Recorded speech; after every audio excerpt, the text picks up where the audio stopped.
pending mass arrests. You have to understand the scope of what we're talking about here. We're not talking about 10 people, 20 people. We're talking about a systematic, potentially worldwide effort, although most of these conspirators are in the G5 countries, so I've heard.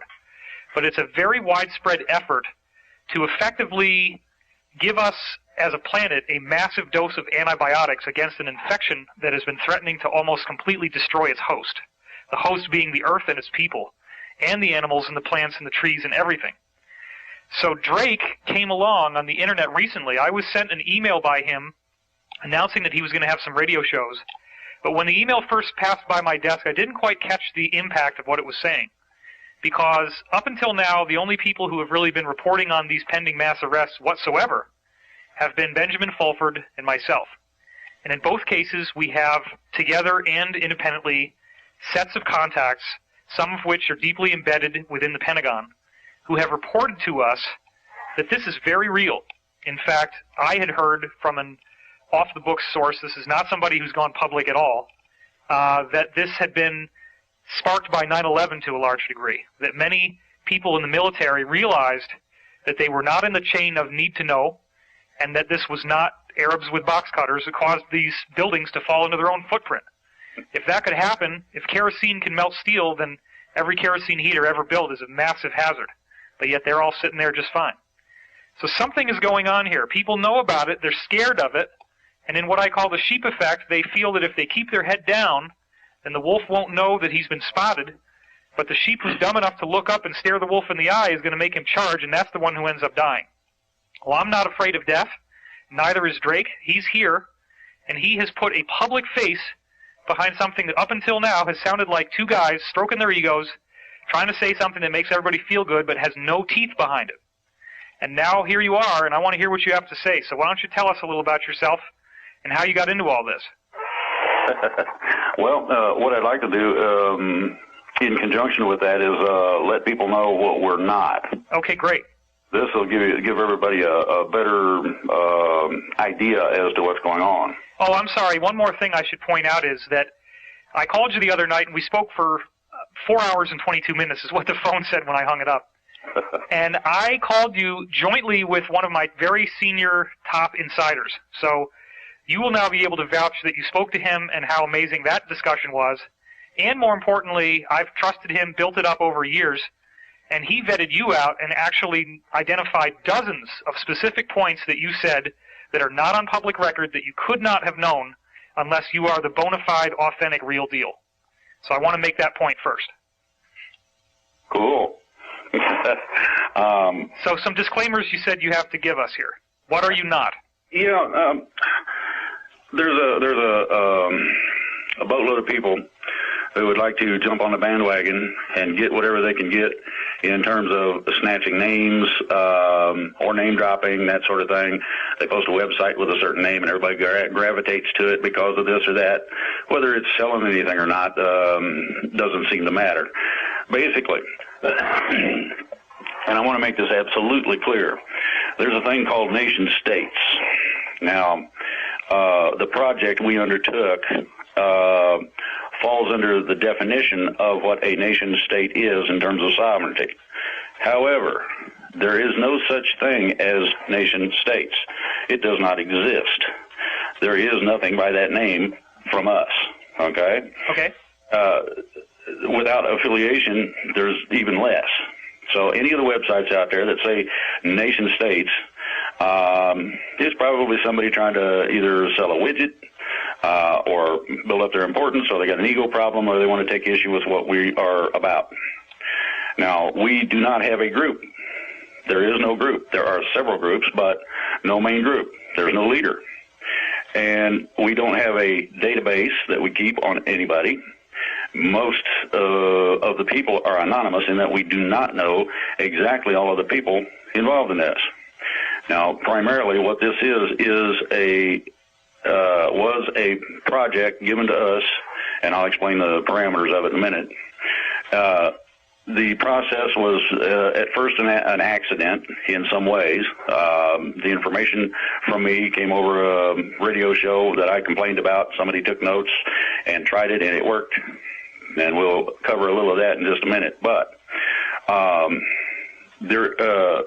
The only basic thing that we've done is a notification process that was defined by the basis of lawful notification of a nation state, its existence, and proclamation of that to the world. And the idea behind doing this is ultimately for sovereignty and freedom. Exactly. For actual states in the United States as well as for individuals in the United States. Exactly. Okay. There are several things that go into this. Now, we're not affiliated with the White Knights, gatekeepers.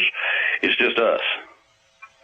And we, as I said, don't even know everybody involved. Neither do I. It's funny because another contact I have was demanding that they be put in touch with this group. And I said, look, I only have 2 points of contact with this group. Well, okay, 3, but nobody wants to say anything. I mean, the amount of information I've gotten has just been in little bitty trickles, but nonetheless, if you add up what the trickles are saying, this is an incredible, incredible story. What's getting ready to happen here? And some of the things you were saying on the other radio show about how much has already been moved into position and how much is ready to go right now, it's astonishing. So I want people to hang in there, because right now we're sort of going through some of the bookkeeping that has to be done to build up to this. But once we get to the main thrust of this story, it's absolutely amazing. So please go on. Okay. Now, if somebody wants to know about what we're doing, and they would like to listen to the radio programs, which are archived, they need to go to Freedom Reigns. That's Freeedom, just like freedom. Reigns is REIGNS.US. That website has been put up to alleviate us having to repeat ourselves and the extraordinary glut of filling up the mailbox and this sort of thing, so we have time to do what we're needing to do. Now, there is one stipulation in this, and I want to make this absolutely clear. We do not have anything to do with RAP RUSA, which is Tim Turner's group. Restore America program is what you're talking about, right? If you go on the freedomreigns.us website, there are exposures for that group. Yeah, I was just going to say the name Tim Turner seems to be popping up in my mind because I think someone wrote an expose on him recently, didn't they? Yes. One of our principals has an extraordinary library of things that out the group as to what the people in charge were doing, what they intend to do, and the ultimate goal was to literally arbitrarily create their own government and put it in place. Tim Turner has declared himself as a, quote, savior, God, or whatever. All funds collected in the country were to go to him personally, among other things, and it gets worse from there. I'm not going to get into the details. Well, wouldn't this also serve the function of owning the opposition, flushing out the people that really want to do something, and making them think? I'm pretty sure that that's probably what the idea was. Okay. There's several of these types of operations. I call it the cabal. Right, and the only reason why I'm confident that you're not, well, one of the main reasons why I'm confident that you are not one of those is I vetted you out with someone who has impeccably proven trust over years of time. And the degree to which we validated you was vast, and it encompassed over 4 hours of discussion. So I do not consider that you are in that group. I have to keep my thinking cap on as you're talking and remember that one of the epidemics we have on the internet right now is people who think that they're smart just because they disagree with every single thing they hear, and they believe that every single thing they hear must be a lie and must be the opposite of the truth. It's very difficult to counteract that because it's a knee-jerk response that people have had due to the extent to which they've been lied to. And I know that you're not lying because, first of all, your words resonate to me as truth, and second of all, I proved that you're telling the truth in a multiplicity of ways in this conversation that we had. Please go on. I thank you for that. Now, sure. I'm going to tell everybody who listens to this or reads it, and I understand it's going to be transcribed, do your own research and homework, please. Go to Freedom, Freedom, Reigns, REIGNS.US. Put it in your search engine, and the website that contacts run through to the group and things that we get, our radio shows, this sort of thing, is all there. If you need further questions, ask the webmaster, and we will see what we can do about supplying an answer to it. Now, basically, this is the prelude to what exactly went on. You want me to go into that now? Well, actually, let's talk about underwater basket weaving. That might be a little more interesting. I have trouble holding my breath that long. No, I mean, this is what we're here for. Yeah. I've heard from my own sources that there is an absolutely vast amount of incriminating evidence that has been collected that will bring down whatever you want to call them, the New World Order, the Illuminati, etc. You gave me some very specific information about how much of that evidence exists. I don't know whether that was public or not, so I'm not going to say more right now. But you also have given much more specific information publicly than what I've heard privately. And you have fleshed this thing out into a three-dimensional entity that has gone way beyond the point of a speculative what-if and into, okay, this is a vast operation. They've been building up to it for a long time. It's extremely clever, and it's extremely intelligent how it's been put together, and it has been calculated for maximum effect and maximum success, and there's a great deal of coordination that will be involved. And I think that probably one of the main things that needs to happen, and why they asked you to come forward, is we really need to help the public know that this is not another silly New World Order martial law takeover, which is what obviously certain disinformation outlets are going to try to spin this as once it happens. But this is in fact the saving of the planet.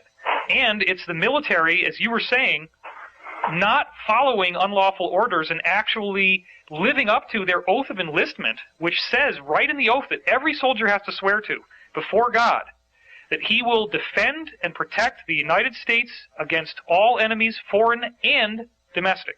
That's the United States Constitution. Constitution, that's right.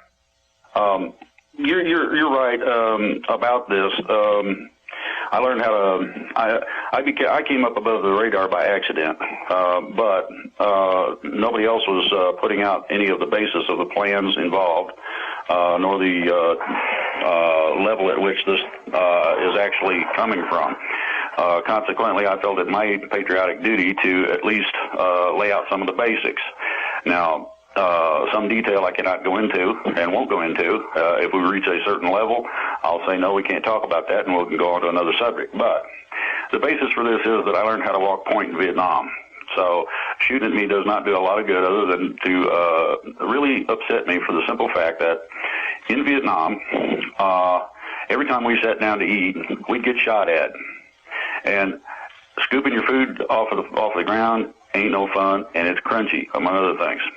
Really does things to me when somebody shoots at me. So that's not something I recommend. Now, my father voluntarily enlisted in the Army Reserve and served our country in Vietnam, and was actually one of the only journalists over there reporting on, among other things, the rock and roll movement in Woodstock. So he was sort of like one of the Good Morning Vietnam people. And he did get PTSD, and I had kind of a rough childhood because, in a way, it was like having a drill sergeant for a father. And that's sort of the aftermath of how Vietnam has impacted me. I just turned 39 years old, and I have every degree of respect and admiration for your service, and I thank you for serving this country. You're very welcome. The basis of this is twofold. I learned how to walk point. Now my goodies are above the radar, so I got put out in the open for two reasons. One, I felt it my patriotic duty to try to inform the people as to what is really going on so that they don't have to listen to a bunch of idiots on the internet spouting off whatever kind of imaginary stuff they come up with. People do not need to listen to those bad dreams. That's primarily what they are. Most of it is propaganda, and most people don't know what the word propaganda means. In Spanish, they put it on trash cans because that's where it goes. So everybody needs to kind of get their heads wrapped around this. Now, I call it fear porn. Yeah, and exactly. I coined that term because I believe that people read this and get addicted to it because it physiologically stimulates you in the same way that sexual material does. It actually makes your heart rate go up, your breathing rate goes up. You get a high off of being terrified. And unfortunately, the powers that were, as I like to call them, have very effectively manipulated that human response so that you have entire outlets of alternative news that, as you just said, have built themselves and have profited extensively off of the undeniably pessimistic view that they keep having, and it's almost impossible to listen to them. because when folks like you get on there who have a positive message, you just come against this incredible wall of negativity and fear and just absolute denial that anything good could be coming out of all this stuff that's going on in the world. And I do believe that good people have seen what's going on, and they're rising up, and they're not going to take it anymore. Well, that pretty much sums it up. Now, I'm going to reiterate this again. Do your own research and homework. It's not the responsibility of somebody to teach you the basic English language in order to read a website. Most people have the capability, they just refuse to do so and would rather go off in gaga land in front of the TV or play a video game, or they're busy texting their friends and playing with themselves. The ideology is this. We're coming up against the wall. Now, most people, and I don't care who reads this, most people with any kind of common sense at all knows that there are some real serious things going on in the economy. The lack of jobs, the amount of foreclosures, the separation of families because of economic problems, okay? These are some of the basis of the fear that these people who originated live on. Now, I'm going to lay the basic of how I found this, and it was an accident, quite honestly. Okay. I've been studying and been involved in freedom movements and all that stuff for years. I've tried in every way, shape, or form to get somebody to get up off the couch, put the beer down, get up off the couch, and do a little something. Go talk to the neighbor, anything. And yeah, but what if it's really good beer? Well, yeah, but the problem is you sit on the couch and all you do is you consume the beer and you yak about stuff that doesn't necessarily mean anything. You probably would have a good conversation, but most people are talking, ooh, look at that guy shoot that ball at the hoop or whatever. And I'm going to tell you, that's superficial. That's one of the distractions, just like texting, just like a lot of phone conversation. And the things that do not stay on target. Now, within all this, I've also studied a lot of what's called freedom efforts. This includes freedom philosophers and their type. This man got on a radio show and was spouting off all kind of halfway measures that would primarily and basically get somebody put in jail if they did them. Well, because of my You're saying people grabbing their guns and just, oh, now is it, you got to go out there and start shooting? No, this was even more basic than that. This was like being able to argue a traffic ticket out of court. Oh, right. Real simple stuff. Well, the only problem is that you can get up to 6 months for playing games with the judge if you do not know how to do this. And this guy was leaving out critical information that would guarantee almost that you got the 6 months because you were giving the finger to the judge. You don't. There's some things you do not do. Yeah. So the guy basically had upset me. Now, the basis that goes... Well, you don't want to get a Vietnam vet grumpy. That can be a big problem. Well, yeah, but the deal was this, okay? I needed to know. And everybody had told me you can't do this and you can't do that. Okay, and then you have things like the Texas Freedom School or Freedom School of Texas, I forget which it is, that does have some good information, but it is kind of fragmented. Okay. And some of it is not complete, even though people would like you to think they are. But for $9.95, you can get the book that explains it all just right. Well, I'm not willing to pay for freedom. That's not what it says anywhere about freedom at all, as far as I can find it. So I decided to do my own research and my own homework. And I had looked at this stuff. I tried to get people up off the couch, and that didn't work. So I didn't have much to do except do the research. I started looking at the basis of law, where it comes from. I'm talking about way back in the woods of history. Some of the places I went required me to have anything that I was intending to copy or borrow a copy of electronically approved before they would release it. Okay, some of this stuff is not for consumption by the general public, and they make sure of that. Well, after 2.5 years, I figured out pretty much basically what everything said, how it was struck. Can an ordinary civilian gain access to these documents, or was this because you had some sort of classified access? No, anybody that it depends on whether or not you're as nasty as a junkyard dog and tenacious as a bulldog and refuse to take no for an answer, and you bother somebody until they decide to allow you to do something simply because they don't want to fool with you anymore. I gotcha. That basically does research, and it covers all of it. Those people who won't listen eventually do when you get a hold of them every day. Right. When you just send them 50 emails a day, one every minute or something, it bugs them enough. It's like Mom. when you used to only get something from Mom. If you bug her enough, she'll say, "Call and leave me alone," and that works. Okay, so the song, I believe, was "You Get Your Way by Insisting." Okay, I insisted, so I got the information. I studied this over about 2.5 years, and believe me, it is intricate. It is extraordinary in terms of what it told me was a simplistic, basic way to step outside of the normal controls of what people consider as laws. You have limitations, supposedly, between a citizen of one country and a citizen of another. Those two legally are supposedly separated. That's not quite true. Little things of that nature were what I was after to learn. So I'd studied this stuff for about 2.5 years, and I finally took a break from it because my head was beginning to hurt. And I decided to, listen to a little radio and play a little card, listen to a little internet radio and play little cards on the machine. And lo and behold, here comes this friggin' idiot. He's one of these freedom philosophers. And this is somebody that thinks they know what they're doing. When they were missing several critical points, they will get your butt put in jail. But they want you to try it. Oh, I've done this. Yeah, right. This is the guy that would teach you how to beat a traffic ticket, but you could go to jail for 6 months? Yeah, that sort of thing. Real simple. Okay. And if you go about it correctly, it works fine. Okay, but if you don't, you end up actually opposing the judge. Right. And that's a big no-no. What you do is you allow the law to oppose the judge. Then the judge has to rule in a succinct manner, plus you're not standing in a landmine field. That is not a nice place to stand, believe me. I've been in one. So this dink gets on there and decides to mouth off about the stuff, and all he did was almost instantly make me mad. So I snatched the phone, and I called in, and I said, "Hey." And he said, "Hi." And I said, "You might be, according to what you just put out, because most of that belongs in the toilet because you're going to get people in trouble."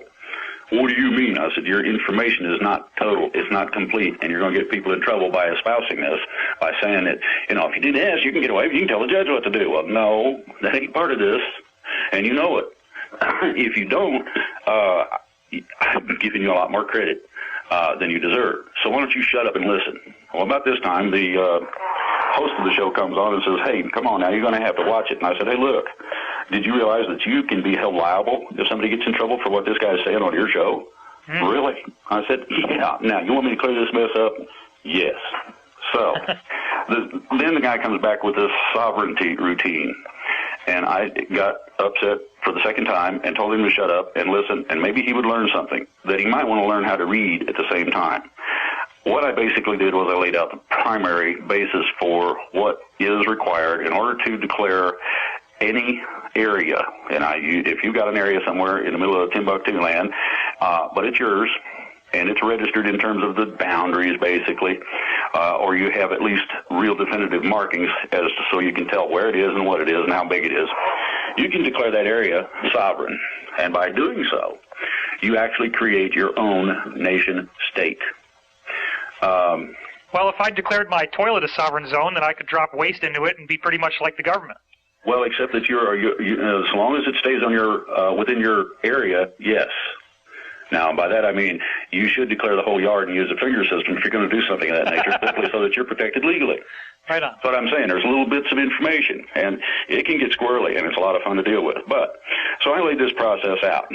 Basically, what we did and the way the process worked happened, as I said, by accident.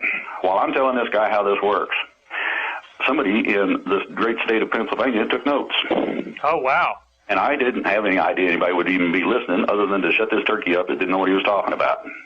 Right. So obviously a state itself could be a sovereign zone or declared as such, and those who govern the state could get wind of what you've figured out from your extensive research and implement that research. Yes. Wow. That's awesome. So basically that's what happened in Pennsylvania. The person that took the notes was fairly knowledgeable in the real sovereign legalities and lawfulness, and took that knowledge in combination with what I had put together, got with some other people, and they said, well, yeah, let's see what happens. And so they put together a process of notification, and they sent it off to the International Court of The Hague. Oh, my God. And this is the civilian division, as I understand it, or civil division. And they, of course, sent a reply back when they received it that they had received that package. The rest of it was a receipt of the intent of the package. They had made a copy of what they had sent, certified copy of the original, that sort of thing. Now, their package then, they're sitting on a package there. The Hague's got one in their records. Right. So now you have a complete paper trail. Exactly. Now, the crux of this might be sort of like a subpoena where the simple fact that the Hague accepted the paperwork, by definition, locks them into some sort of binding arrangement. No. Oh, okay. No. This is exactly and only a notification process. I want to make that perfectly clear. Okay. What happens through receipt of the paperwork is that it goes into the Hague record. And in that manner, the notification then is a publication, like you'd use in a newspaper to advertise, I'm not responsible for my debts any further. Well, this thing says, we are now a sovereign nation state. Wow, and gotcha. It's very similar to that, only this is an international newspaper, in effect. We have basically, by sending one little pack like that, created a sovereign, independent nation state. Wow.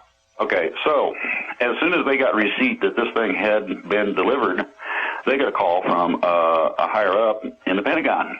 And that person says, I understand you guys have been doing some notification internationally. Yes. I understand that you seem to find this process as being rather simple. Yes. The next thing was, do you think you can replicate or reproduce that sucker? And the person went, I don't know. And what you got right then was, I have no idea, quite simply. We can see what's available. We can try and find out. The person at the Pentagon, I'm not going to say that it's a guy because I'm not going to put gender on it, simply that, it could be a female. The people at the Pentagon said, go for it, let's see what happens. They said, okay, we'll give it a shot. Now, these people are involved in freedom just like I was. They wanted to be able to do something that was real, proactive, didn't get anybody in trouble, and yet was something that could be also used in other ways. Okay, they didn't know at the time what that little simplistic package for that one state did, and didn't find out until after they started researching it. What's the time window we're talking about right now? In terms of when this all happened? This happened, started in about October of last year. Okay. Which is not an exact date. As of November, we decided that we were going to move on this. I got involved because I knew one of the people that had been involved with these people before anyway, and was requested, hey, would you like to be involved in this? And I said, sounds good to me. It's better than anything else I've seen. And then when they hit me with the idea of what it contained, I said, no, wait a minute. I was on a radio show and I explained to them what happened, and they said, really? Okay, so here you go. You got somebody getting upset because some idiot gets on a radio show. He tells them what they can do with themselves and how to do it. For real, instead of playing games with things. Somebody takes notes, they do it, and all of a sudden officials from the government in the military are interested. Can you do it again? And along with that, there's a combination of other people involved with their own shows at different times during the week. And these people, I met those people and got involved sort of indirectly with them. The whole thing... right, I was going to say, it would seem that each state is going to have squirrely barriers to go through, different from Pennsylvania, in order to get this all off the ground. Well, it depends on whether or not you're part of the original 13 colonies, and or whether or not your constitution is de jure, which is lawful by common law, or de facto, which is the corporate government. There's a difference. Okay, gotcha. I hate those keywords simply because when people hear it, they turn the friggin' TV off. They don't want to hear that. Well, I'm sorry, but you do need to pay attention to the difference. Right. And anyway, so we start booking with this. Okay, we'll take the project and we'll run with it. We were able to receive notice on about the end of February of this year that the whole package of a majority of the states had been received by the Hague. In other words, each little nation-state package went into a big box, and the big box was delivered to The Hague, and we got notification of the entire package. Now, let me ask you this. Yes. If the military, in its oath to defend the Constitution of the United States against domestic enemies, gets word of a civilian-based initiative which demonstrates that the states wish to have their sovereignty returned to them, doesn't that legally give them the right to move forward on this and enforce the will of the majority of the states? Well, that's part of the process I'm coming to. Okay, great.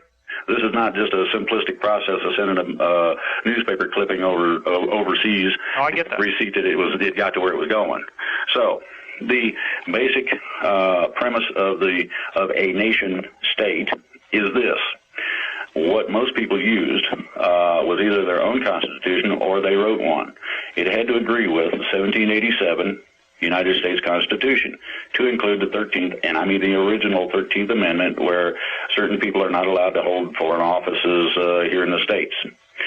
The Bill of Rights, the Articles of Confederation, and that real cool document called the Declaration of Independence.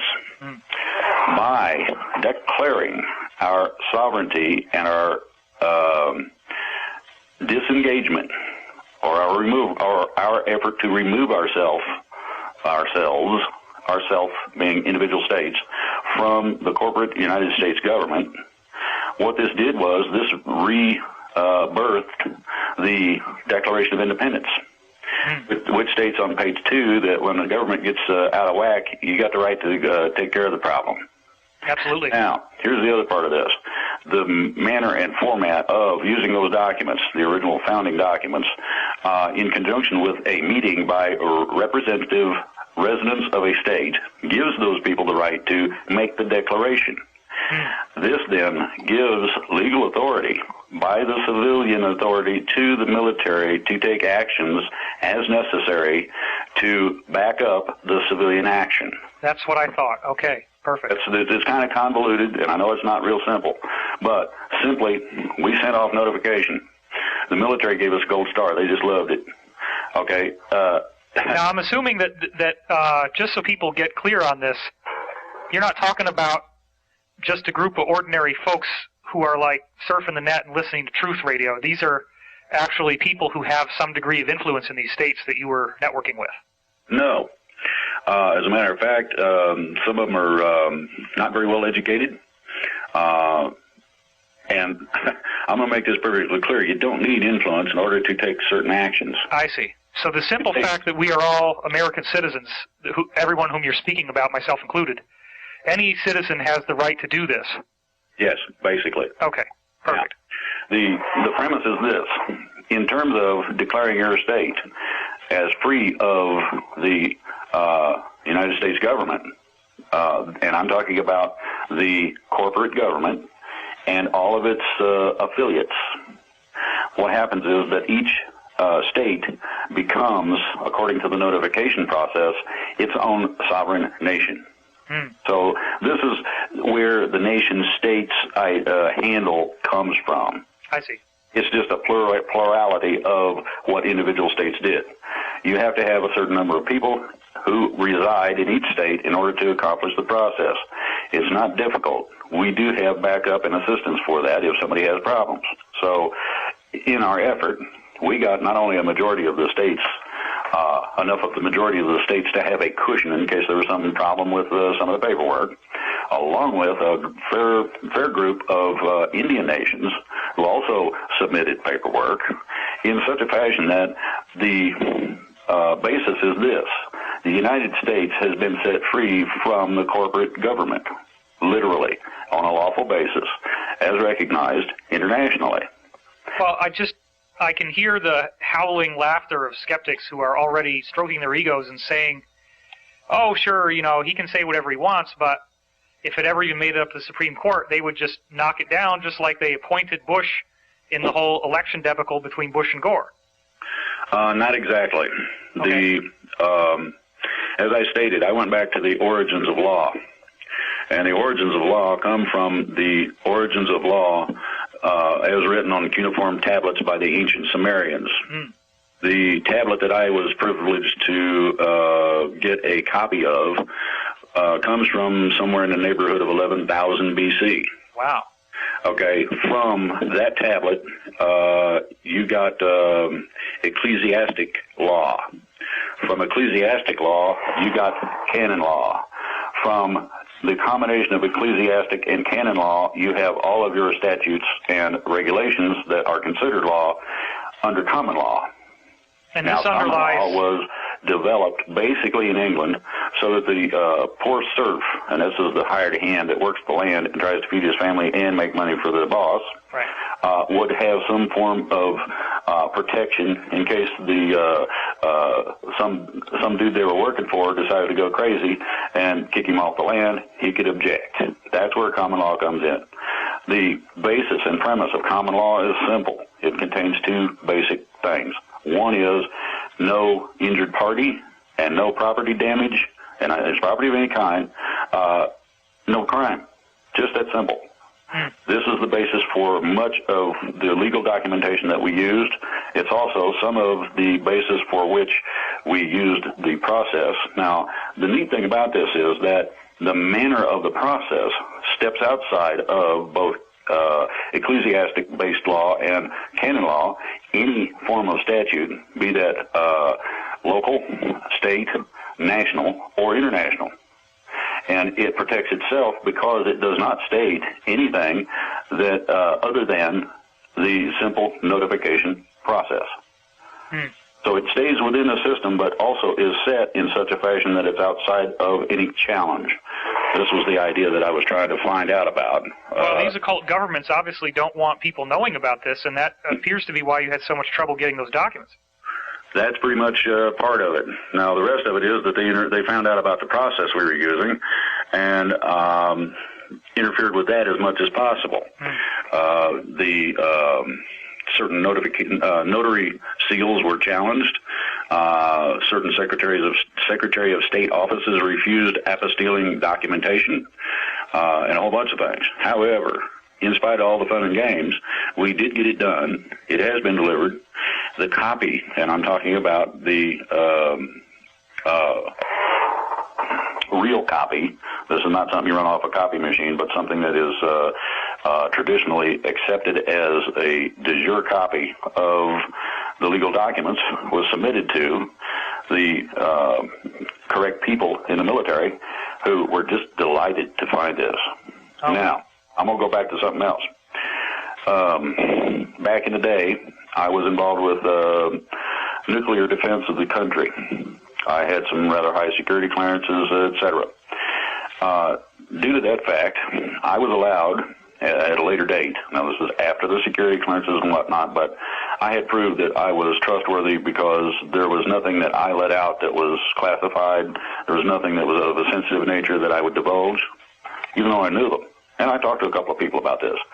Eventually, I was given this certain person wanted to know about me, and so I got interviewed a couple of times by some colonels and whatnot. And finally, the guy said, one of them showed up in the staff car and said, somebody wants to see you. Can you come with me? And I said, I ain't going to be, putting the trunk in mine. He laughed. And we took a ride over to this certain level officer's house. What time window are we in right now? 79. Okay, so 79 is when this event that you're speaking of happened. Basically, okay, in that area. I'm not going to give exact dates because I don't want to out people. I just wanted the window. And let me express this real clearly. If somebody finds out who these people are, they're dead. Oh, I know that. So are their families. They get to stand there and watch their families be tortured to death. And I'm not going to put anybody through that by outing them. So I'm going to say arbitrarily 79, give or take. Okay, great. In that process, he invited this officer invited me into his home. And I asked him what I was doing there because I had no idea. Now, this is after I'm out of the military. And the officer said, I got something I need you to read. And I said, why me? He said, because I feel I can trust you and I want your opinion. He put a stack of papers that's about 5 inches thick in a binder on the table. 5 inches thick? Yeah, I don't know how many pages. I didn't bother. I didn't even get to read it all. I spent about 4 hours reading. And I went through about, give or take, 3/4 of it. Okay. I didn't read the whole thing. I got tired of reading, and it was like 4:30, 5 o'clock in the morning. And I had to have more than just the coffee he was offering, and preferably some kind of a soft place to lay down on. So I told him, I said, well, what is it? What kind of opinion do you want? He said, what do you think of it? I said, well, it says the plan. I said, where'd this come from? He wouldn't really answer. He said it had been in the works for quite a while. I said, give me a date. And he did. And I thought, well, that's interesting. I said, so in other words, certain people took issue with what was going on at the time, figured that the ship of state was going to head in the wrong direction, and decided to start putting this plan together so that you guys would have some form of guidance in terms of what the general outcomes would be. He said, exactly. I said, I like what I read. You might have told this story a lot. You didn't say anything about what the document says. I'm assuming this is something about rescuing America from these Illuminati people? Well, primarily it was generally at the beginning, the ship of state was screwing up badly. Okay. And to keep it from sinking, they actually implemented the general plan real quick. That was probably the first inch or so of the documentation, in such a manner that the people in the military could cause influence to happen to people outside the military who had the capability of changing some simple things. Well, it must have been frustrating to see Watergate come and go. But then basically, after a little slap on the wrist, it's all business as usual. Well, you have to realize what was really going on. Tricky Dick was trying to become a dictator. Sure. Could not pull the power correctly, and so that's what happened basically. Yeah, somebody got a little slap on the wrist, and nothing really came out of it. Now, sure. They did not want to out the fact that they had been involved. This is the other reason that you saw only a slap on the wrist, and you saw nobody in high office involved in it much, one way or the other. There was a couple of people that were used as scapegoats, but other than that, nobody of significance. That's exactly part of the plan. Right. Okay, however, they could put these people in a real sticky situation with a lot of pressure if at any time they decided they didn't want to comply with the next portion of the plan, which starts after about an inch of this.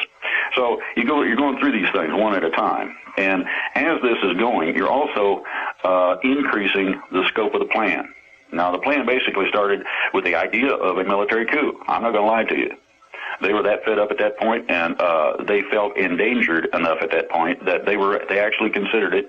And each and every last person involved assigned a pseudonym name. It's a code name. Each one of them's got one.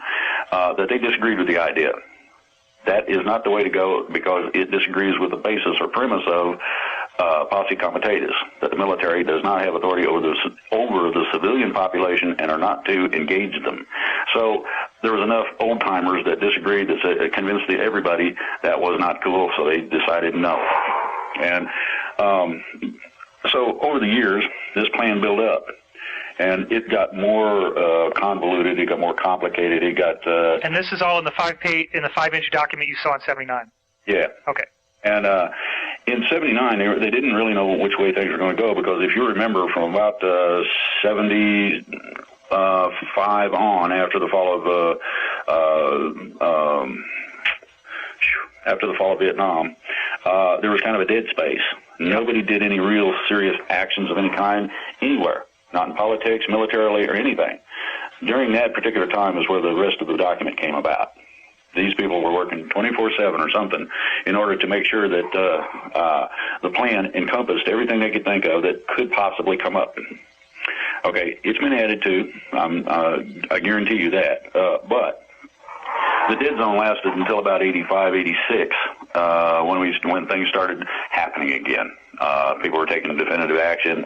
You had a lot of combinational political and military and financial things going on at that time. Well, people must have realized, among other things, that the escalating war rhetoric between the U.S. and the Soviet Union could annihilate the planet. And you're not going to stand by and watch the planet be killed and not attempt to do something to stop it if it's within your means to do so. Exactly. The threat of total annihilation was one that was unacceptable to any of the military powers, no matter what the politicians told them. Right. If the commander-in-chief during those times had stated quite clearly, we're going to start World War III, shoot your nukes, the military would have told them to go take a flying leap at a rolling donut. No, we ain't doing that. It's for that reason. To go along with this, okay, you get these periods of buildups. Now, I saw that document way back when. I thought that it probably was a dead duck. I can tell you right now, it's not only not a dead duck, but it's something that they've been following rather religiously. The thing lays out certain premise, certain areas of concern. Some of those things have changed. So this is why I say that the document itself has been added to and modified. But the basic premise of it is simply this.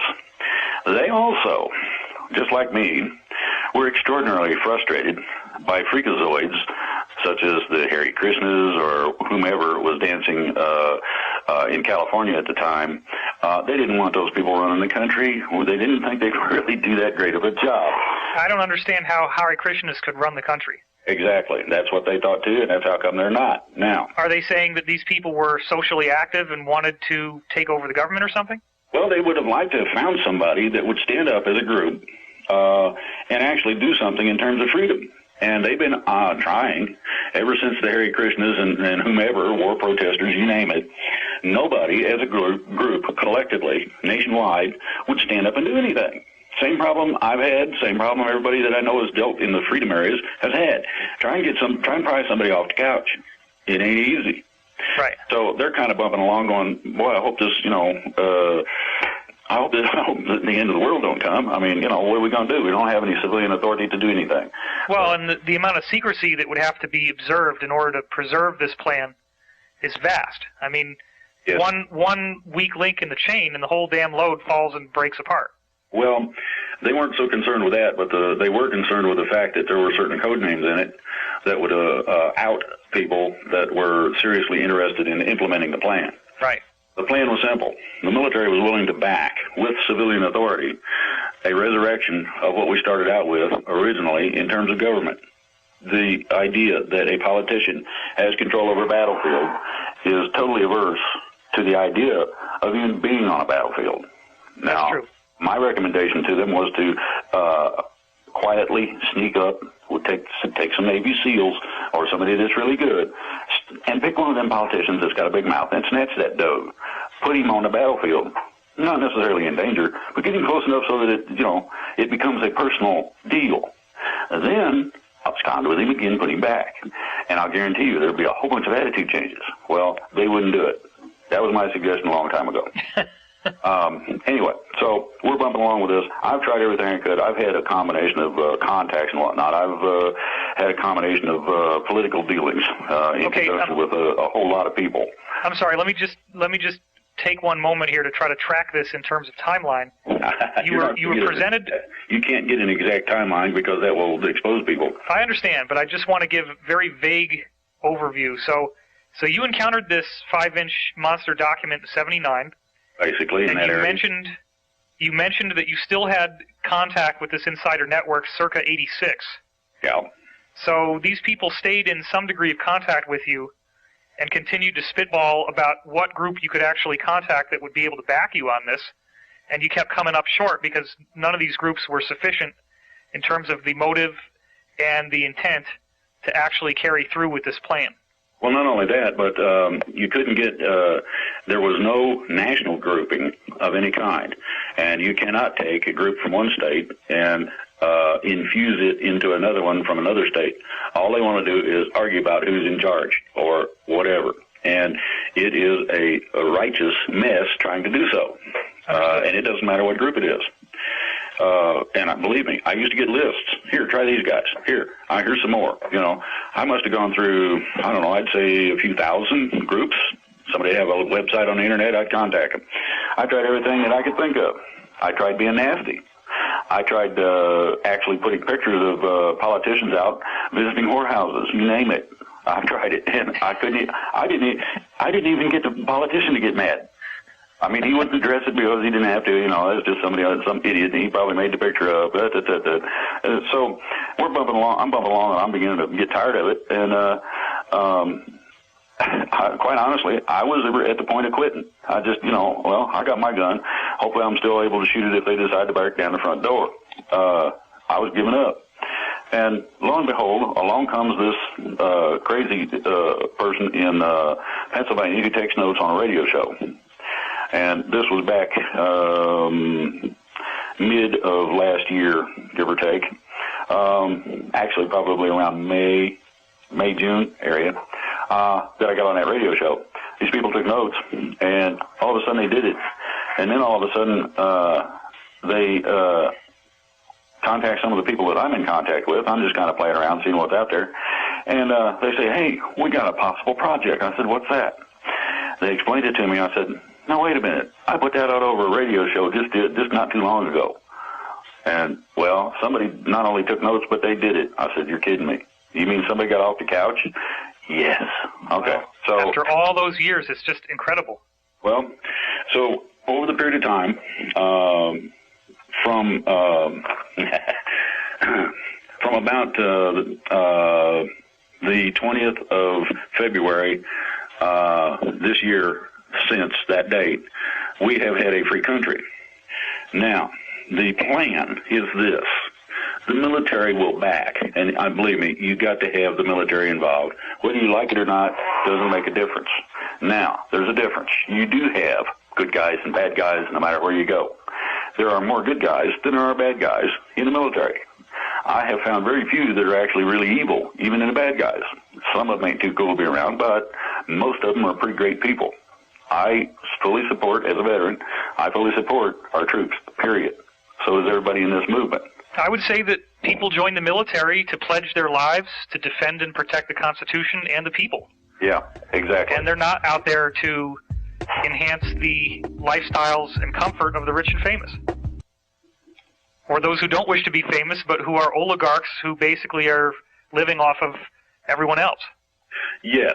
That's not what they did it for. And everybody, all you have to do is watch a few of these Illuminati propaganda films to realize that if you do work for these people, they will stab you in the back almost as a law of nature. So anybody who thinks that working with them is a good move, wait until what happens when you're no longer useful, and see how quickly they'll torture and kill you and everyone you care about. Well, nobody is immune from that. It's even actually worse than that. The onion that makes up what we're talking about has basically 4 levels to it. The outer level was notified at the same day that our package landed in the international court that they were no longer under their protection. Over a period of a few months, there's been several thousand resignations, house arrests. There's been tons of banks closed or closed for a couple of days and reopened.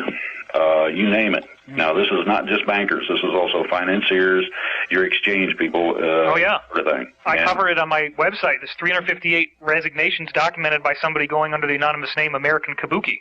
And there's a link for every single one of them in their own chronological order.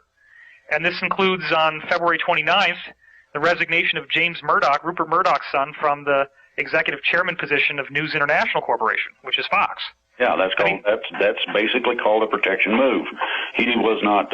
It wasn't a question of his protection as much as it was in terms of them protecting him, as much as it was his own protection, because he didn't have that much to do in terms of the illegalities that Dad pulled. Right. So he's not all that bad one way or the other in comparison to some of them. But to get to the deeper grain of what you're saying, if I'm hearing you correctly, I'm getting that you had this package delivered to The Hague, and that was the critical moment in which those on the inside were aware that these mass arrests that have been planned ever since the 5-inch document you saw in 1979 could actually move forward by the will of the civilians in terms of common law going back to the Code of Hammurabi and 11,000-year-old documents. Exactly. Okay, great. What this did was, when they received it and it got past their agents who work at The Hague, what it did was they knew that it had arrived because that person was made aware. There was nothing they could do about it. So consequently, their protection evaporated. This is like steam on a hot highway, and the sun comes out and poof, it's gone. Okay, well, there's thousands of resignations in Europe to date. Now, in 1 week, and I'm talking last week, there was 450 resignations, retirements, and this stuff, and 200 arrests. That's a staggering number. That's 650 people involved in finance. Now, here's the difference.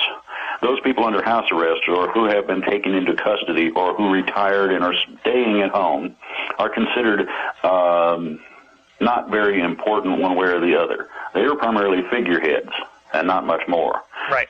The difference is those who were arrested and those who are being arrested and those who are going to be arrested, that's the second layer of the onion.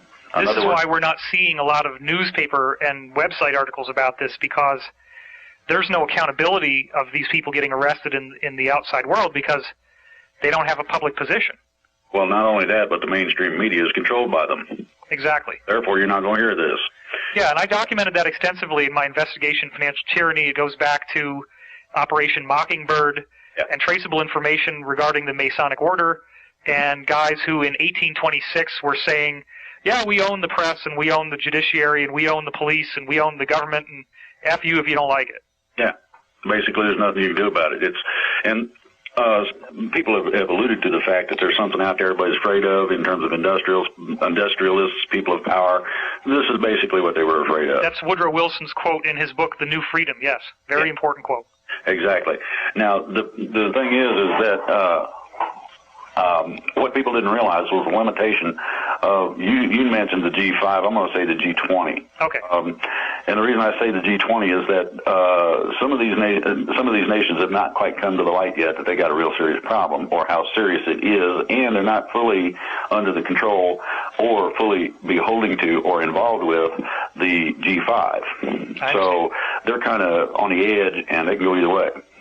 And the basis of this is very simple. Several things have happened. Number one, we convinced enough people to abide by documentation done the correct way, and we submitted it to The Hague in terms of a majority of states, which basically set a precedent for being free and for military-civilian action. The military backs us up by way of federal marshals who contact local law enforcement, and local law enforcement actually makes the arrests. I'm sorry, just so that people understand, are federal marshals members of the Army National Guard or the Air Force, or what are federal marshals? Federal marshals are federal law enforcement officers, basically. Now, the definition, though, is by present authority, which puts them in the trick bag of having to follow the edict of what we've done in terms of the will of the people to go along with the military plan. If you wanted to meet a federal marshal, what offices would you go to? I mean, are they FBI? Are they CIA? Are they Homeland Security? They're on their own. Okay. That's the nice thing about a federal marshal. He's relatively independent of most things. Okay. There are some that say, I'm in charge of them, and I will get a strong argument that only depends on the situation. In some situations, a citizen is in charge of the FBI or the CIA, depending on the situation. It varies. But basically, a federal marshal is a federal employee of the current power. Okay. Okay, so the notification process, what it did was it authorizes the military to contact the federal marshals, to contact the local authorities, to actually take the actions of arrest. Now, okay, this might piss some people off, but I really want to clear this up. Do these marshals exist in different offices? I mean, how would you find one? What kind of offices would they be employed by? Well,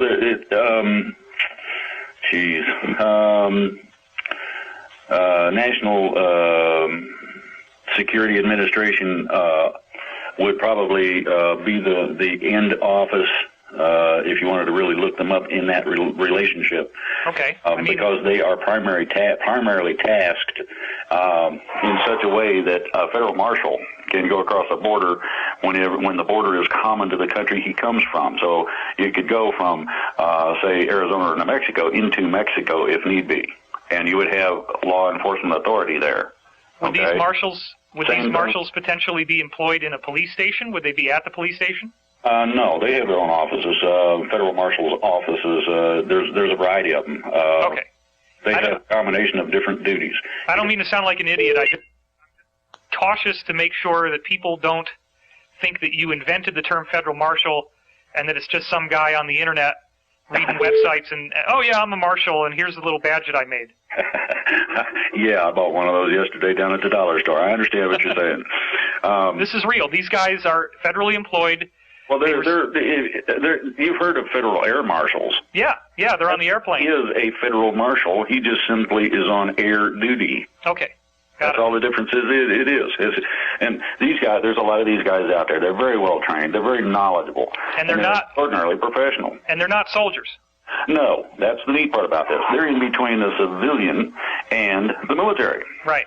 Okay, now, you've got those three entities, the military, federal marshal, local law enforcement. What our paperwork did was to give the military civilian authority to contact the federal marshals, to contact local law enforcement, and have a big party for all these arrests. Wow. This does not include any military coup, does not include any military action, and it does not include martial law. None of that is going to happen. What is going to happen, you will see federal marshals backing up local law enforcement, taking people into custody, and there may be a stand of troops in case they need extra bodies to snatch somebody that decides to run, or there's a whole bunch of people in a building, and they didn't know that there was 7,000 of them in there. You're going to need extra hands in order to incarcerate all these people, put them on the bus, and send them wherever they need to go. So this is the military will act in a backup fashion in some ways. Does that violate posse comitatus? No, because the military is not acting as a police force directly. They're assisting a police action. Exactly. Okay, got it. And the police action is one of control of and or prevention of rioting or general civil disobedience that would call for a police situation. These are all, you have to look all this stuff up. A regular protest of citizenry basically can be met with general police force, but when the people that called out the National Guard on several occasions during things that were a problem have found that they acted illegally. And they were told, don't ever do that again. There were a lot of people who were informed that this is a no-no and this is okay and don't you cross that line. Sure. Okay, so you've got these three entities. Now, back to the plan.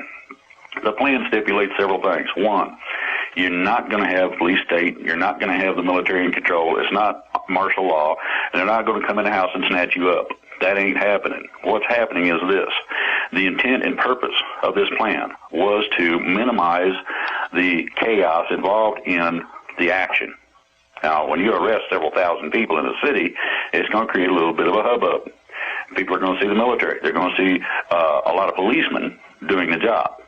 And this will be on video. I mean, you're going to have CNN and all the local news people. Everybody's going to have some kind of video of this stuff. And I assume these policemen will probably be in riot gear, which will have black uniforms and scary-looking stuff. Maybe. That depends on whether or not they expect problems with who they're dealing with. Generally, no, because it's not a riot situation. Okay. It could turn that way. They'll bring the gear. I mean, it'll be in the trunk most likely.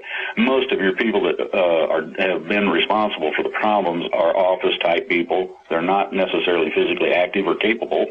And to go along with that, they're not going to torture them or, oh, he fell down 14 flights of stairs or any of that. Well, and I've heard from my own insider that there are an astonishing number of very deeply embedded moles who are much closer to these people than they ever thought anybody would get and actually not have been outed. Exactly. Now, there's a couple of things in this. First of all, the gist of the plan is to not create chaos. In other words, you're going to have public announcements. People such as yourself and myself will be notified approximately a day ahead of schedule in terms of putting this on the internet so it can go viral. Okay. I would imagine doing this interview, this is going to get kind of viral. Well, very much so. Some of my videos have millions of views, and this will be distributed throughout hundreds, if not thousands, of different blogs and reposted. And if we let people know that there's going to be a one-day window of notification, you can absolutely guarantee that there will be a massive tidal wave of publicity once this moment arrives. Well, that moment arrives when we are given the green light to notify our people, the ones that we have contact with. At that point, then, it is to go viral on the Internet, and we're to try to access as much mainstream media, be that AM radio or whatever, doesn't matter, but it's as much as we can. Now, I would imagine that the oligarchs, who are the bad guys, are going to be hearing this and saying to people and getting them to listen to this, getting their soldiers and their mercenaries to listen to this and say, you got to get these SOBs because they're trying to overthrow the government. No. What we are doing in terms of the action that's going to be taken, and I'm not talking about us or our actions are only a part of the plan.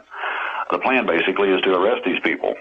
No destruction, no firefights, no gunplay, or any kind of violence if possible. The idea of this is no chaos, no violence, and a legal way to do it, a lawful manner in which to conduct the operation. This has been coming since George Washington made federal districts out of our innocent group of 13 colonies. So what you have to look at is that the plan also offers protections of keeping the lights on, making sure the internet works, and that the phone does, and you can flush the toilet. You can go to work and not have to worry about it. Right. We've heard from other insiders, in fact, it was from the one you met on the phone with me, that these people since the 80s, and I mean the conspirators now, the bad guys, they have elaborate plans to blow up a whole bunch of bridges and wipe out power and wipe out sewage and wipe out water in the event that anything like this were to happen to them. And I also know, however, that there are so many moles and so many people who will not stand by and let this happen that if they think they're going to be able to do this, they're sorely mistaken.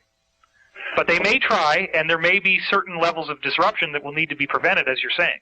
Well, there's basically going on right now tactical positioning. And I mean right this minute. The tactical positioning is being done in such a manner that nobody's going to be the wiser. These are regular people they see every day. They have no idea that that person happens to be an agent for the good guys, as you say, moles, or however you want to look at that. Okay. The irrespective as to what the fear-mongers will tell you, the bad guys have lost enough funds and lost enough support, and there are enough people that are upset with them that their powers have been curtailed tremendously. Well, look, Drake, they wouldn't have done those bailouts if they could have possibly avoided it. That was an astonishing move that really showed that they are just absolutely grasping at straws, and it's like Wile E. Coyote when he's paddling in the air and he doesn't realize he's falling yet. Exactly. To give you an example of how desperate they are, they just had a couple of executive orders from their main lackey in the White House saying that they got rights to everything. I'm well aware of that, and it's utterly astonishing. The only thing I can think of is these guys are so desperate and they're so lacking in common sense that they think that even at this late stage in the game that they can be in this poker bluff and actually get people to think that they could have the boots on the ground to enforce these ridiculous executive orders. Well, then you've got the NDAA, which didn't help. Now, basically, as you're saying, the idea is to foster fear within the freedom movement and primarily within the citizenry. Well, it's working very well. Well, I'm glad to see people stand up and start taking these things to task, at least. Yeah. That shows that there are some people out there that do have some guts. Primarily, though, you have to remember that these are last gasp efforts. The only thing they've got left is, at this point, mostly control of the press, and they're losing their grips on that, as well as this sort of shake the bush to see if the rabbit comes out. Well, and as I was saying, you have to have people to hold the guns. Well, I addressed, anybody who wants to listen to it, I addressed the troops.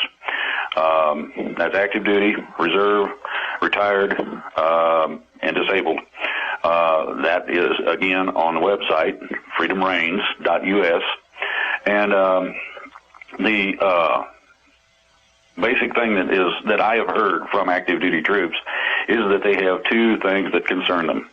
The first one is if they disobey orders, it doesn't matter whether it's lawful or not, that they're going to be kicked out of the military.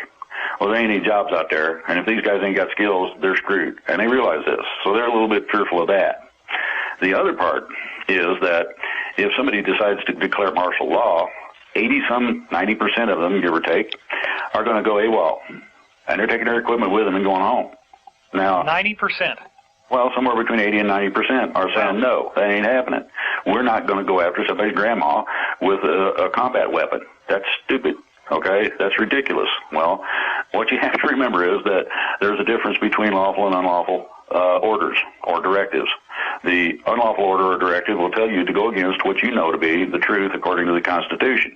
Posse comitatus says that you are not a police force, therefore you're not to go in and extract people from houses. That ain't cool, and it's not to happen. You will receive counter orders possibly that tell you, no, forget that, and arrest that officer. That's liable to happen if somebody ordered it.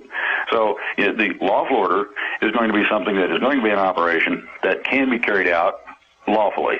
Now, what if some of these guys, some of the things I've heard are that they're basically saying now that, oh, well, the U.S. government is under the jurisdiction of the United Nations or NATO, and what if they tried to make the soldier have a NATO badge that he's operating under?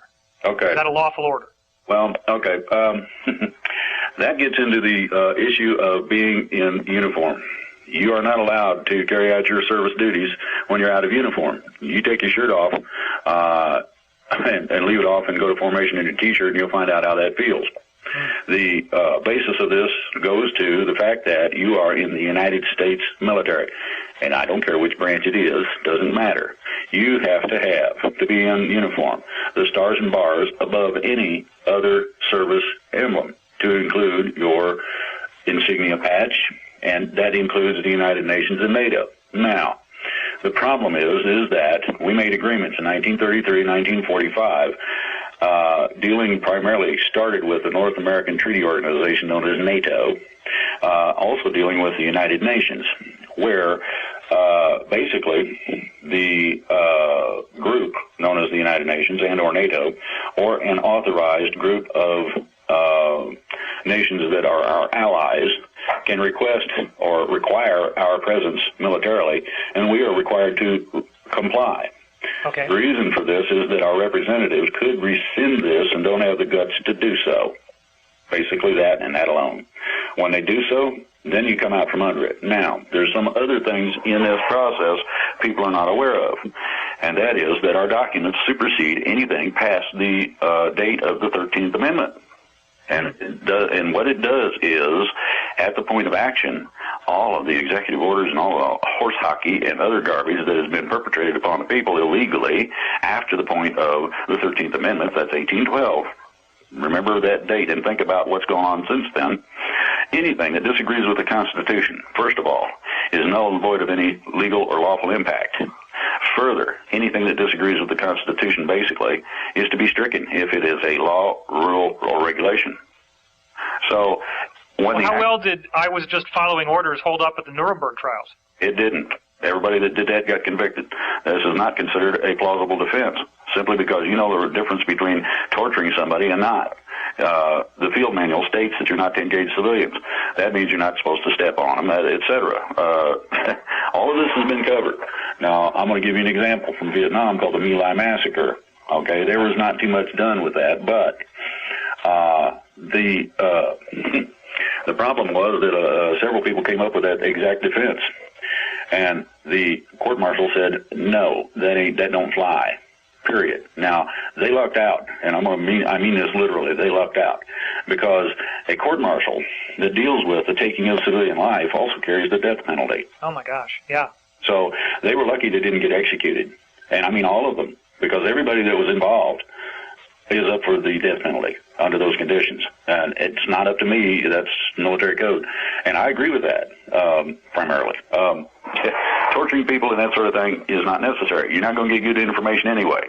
Now, if you make somebody think that you might torture them, and you talk to them and say, well, do you really want me to do that?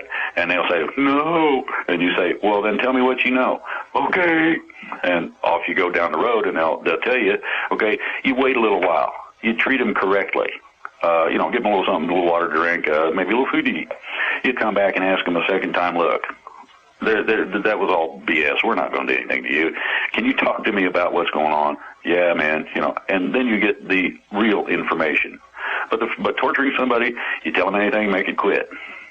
Right. You'll make up whatever is going to stop it. It's about as accurate as somebody's imagination. It's that simple. So if a soldier in the United States military has a commanding officer with bulging earthworm on his forehead, screaming both sets of teeth, top and bottom of the iris, screaming in his face, you have to obey this order. And he does so. He's liable for federal court-martial. Exactly. So it might be easier, you think, to say yes when somebody's screaming in your face, but you're also describing a majority of the United States military that already supports these mass arrests. And so if you were on the losing side, you're in a minority, and if this mass arrest works, which it very much looks like it will, then you're going to be held accountable. Exactly. You may have a few opposing forces, but there shouldn't be many. The situation is simple. I know of an incident in Vietnam where a unit was told to wipe out a friendly village, and it was called, back then in the day, a search and destroy mission. Search and destroy means that you go through a village at several levels. We were told to go through at level 1. The level 1 search and destroy means you kill everything that lives, and you burn, mangle, torture, whatever kind of physical structures you find, to include statues or anything, and you leave a burnt spot, basically, with dead bodies laying around. Well, the problem was that I was involved in this, and I knew some of those people, and so did a lot of the other troops. And we told the captain no. And he said, yes, you will. And that's when we pointed our guns at him. Some of the guys, there was a few, who decided, well, yeah, I guess, killing good, 'cause that's what we're here for, so let's go. And we pointed our guns at them and said, no, you ain't. Wow. About a few minutes, and it only took a few minutes, and you're going to really shoot me? The captain's asking these guys, well, are we going to go down here and shoot people that are friendlies? And he said, well, I'm not sure. Hold on a minute. A couple minutes later, the orders changed. And the incident was never reported. Wow. And you were there. You witnessed this. Yes. This happened a lot in a lot of cases, simply because it ain't cool to do this. Once you get to know somebody and you find out that they're real people, irrespective as to the differences. Now, you're talking a third world country where it's dirt floors, and that's about it, basically. Thatched houses, or whatever you want to call them. We call them hooch. It's basically a one room, maybe a room and a half. And these people make their living by waiting in leech-infested rice paddy water, planting and harvesting rice. They use their water buffaloes a little bit in some cases for some of the heavier work, and they harvest the rice in order to have something to eat. Now, a rice diet is not the greatest thing in the world, but there's also a lot of streams around, so you end up with a combination of fish and rice primarily as the base diet. You can add to that some leaves of some plants that are good to eat. Sometimes you can get bananas. It varies a little bit. But an extraordinarily, and I mean extremely poor place. When you get to know these people, I mean, they're working 20 hours a day if they can, daylight to dark. Every chance they get, they're doing something. And this includes little kids. They're actually given tasks to do. When you see somebody working like that, just simply to survive, and you got an extra can of beans, you make sure that they got it. Right. That's just how it is. You actually look at that and go, man, that little kid's hungry. And you open a can of beans and you make sure that sometimes you stop and you sit down and you make sure that they eat it. Sure, you can use the can for a landmine later. Yeah, well, collect the can, take it with you. But you see people that are little kids that are bony. I mean, their bones are sticking out because they hadn't had enough to eat. And the reason is that they got fish heads and rice to eat, maybe. That message with you. You remember these things. So, I don't see it as a right. Here we are. We're extraordinarily wealthy. We got the best weapons in the world. We're going to take automatic weapons, M16s, and grenades, and go through it and kill everybody? Well, you give me a good reason, and I'll consider that. If somebody's shooting at me, that's different. These people not only didn't have any weapons, but they would actually come in the night, and they would come up to our position, certain positions, and say, hey, man, yeah, who is it? And they'd tell you their name. And you say, okay, and you'd ask them a question. They'd answer the question correctly. You knew you was talking to the right person. They didn't answer the question correctly, you pulled the trigger. Right. But they would tell, hey, you got a bunch of them coming at you from the other side over that way in that little gully. And 9 times out of 10, it was correct. And this one little village, and these villages were all over, friendly villages, and we made sure they had plenty to eat. We made sure any kind of needs they had were taken care of. We gave them medical care, you name it. I mean, this was an asset to us because unless you've been in the jungle, or I think another example would be in the sand, unless you've been in a condition of that nature, you got no clue. So this was my reason for wanting to abscond with a politician, bring him over and run him through a couple of ice patties, get him a couple of good sets of leeches going on his butt, and put him back. Give him some kind of first-hand taste. And these people you're describing are the ones that you were given the Category 1 seek and destroy orders against. Yes, and we told them no. Most of the people in our unit knew for a fact that these were friendlies. We had dealt with them. They'd invite us in and would feed us when they didn't have any food hardly. I mean, what was the reasoning? Did you guys try to understand why they would want this done? I mean, what could possibly... Never did find out the reason for the order. The orders were arbitrary in a lot of cases. Right. There's a book about Vietnam called The Bright and Shining Lie, and I suggest everybody get a hold of a copy of it, and it will give you a good idea as to what kind of a mess that was. Now, what we're dealing with here is something a little different. A lot of people say, ooh, insurrectionist. No, because you're not trying to infiltrate a government and take it over. You're not an invader. You're not trying to bring a bunch of people in, unlike certain people in certain agencies that like to play games with guns across the border down south. Unlike those people, you're not trying to do any of that. It's not illegal because it's a notification process only. But it does give the military the authority, in terms of civilian authority, under the Constitution, to take action according to the betterment of our way of life. This restores the American dream of mom and apple pie, being able to be peaceful and not have to worry about a whole lot of things. Well, I would assume that the majority of retired personnel from the military, active personnel from the military, special forces, black operations guys, that most of the people who are hearing this are going to realize that if something like this starts to happen, they want to be involved. But right now, they're feeling like they've been given the mushroom treatment. They're sitting in the dark being fed a lot of BS. And let's assume that most of these people want to get involved. They want to know what to do once the time comes. What do you tell them? Look at it in terms of following the constitutional premise of lawful order. A lawful order will not put you into a police situation. It does not call for roadblocks. It does not call for martial law. It does not in any way interfere directly with the civilian population and its operation. What a lawful order does is it allows you to stay out of those areas in such a fashion that you can carry out whatever duty it is. And it could be any kind of a thing. It could be playing war games or whatever, maneuvers. You might go down and assist somebody with logs. You never know. It could be strictly a preparedness or ready training thing. Well, we got to get these guys ready, see how quick they can get their gear, put them in the truck, take them over here, and can you hump up over that hill? How long does that take? These kinds of things are lawful orders. If there were to be an invasion, and I understand that that's been offered and turned down, the difference between that is you're going to have people trying to come across the border for the strict purpose of taking you out. That's different. The other part of this was I was requested to contact as many of the underground as I could, to include militias, to include freedom groups, to include the people by themselves that just happen to have a gun, or kind of like me, too much hillbilly, too red to the neck, and I got too many guns and live in the woods. The premise for my contacting those people was to tell them to get ready, because this is coming. It's not going to be stopped. And it's coming a lot sooner than people think. And the other part of it is, don't, under any circumstances, engage our military. That's not what this is about. You find out from them, what's up? Oh, we're just going down here. Okay. Sometimes some of these people will be contacted to assist them. In other words, this is going to be an all-out effort in this country, and it's going to take a lot of people.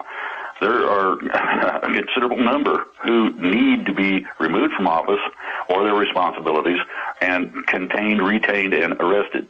Now, my understanding is they're planning to populate the FEMA camps with all these dinks, and I feel that's appropriate. They built them for us. Now they get to go take a camping trip in them.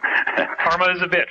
Yeah, so I'm looking at that. Okay, afterwards, doing this is not, to me, as extraordinarily anxietal as a lot of people would think. I'm not as concerned with this part of it as I am what comes after.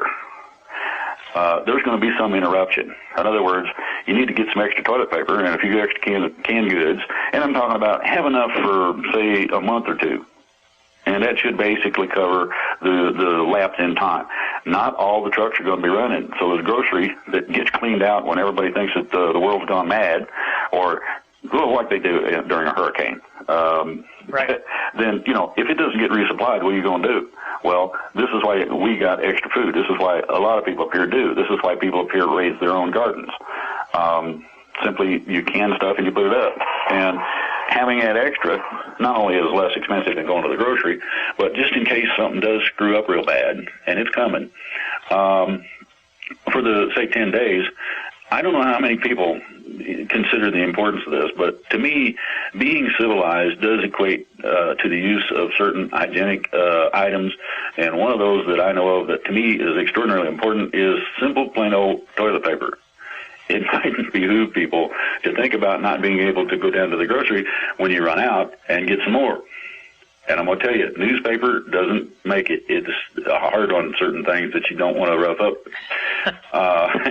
Well, very simply, you have to think in terms of what do you use, okay, and what do you use commonly, and what are the convenience items that might not be part of a shipment that does make it through, okay, or does get to you, it's not considered a survival level item. Well, toilet paper, simple tissues for your nose, sanitary napkins for ladies. And people can subsist on simple rice and beans. All these elaborate products that a lot of these freedom sites are selling are not really necessary. It might make it more comfortable, but if somebody's really at poverty level, you can get by with just buying some kidney beans and some brown rice and just keep that in your pantry. Yeah, exactly. It doesn't take a lot. The idea is this, okay? Lay up some extra toilet paper. If you're lucky, find it on sale, go at it that way.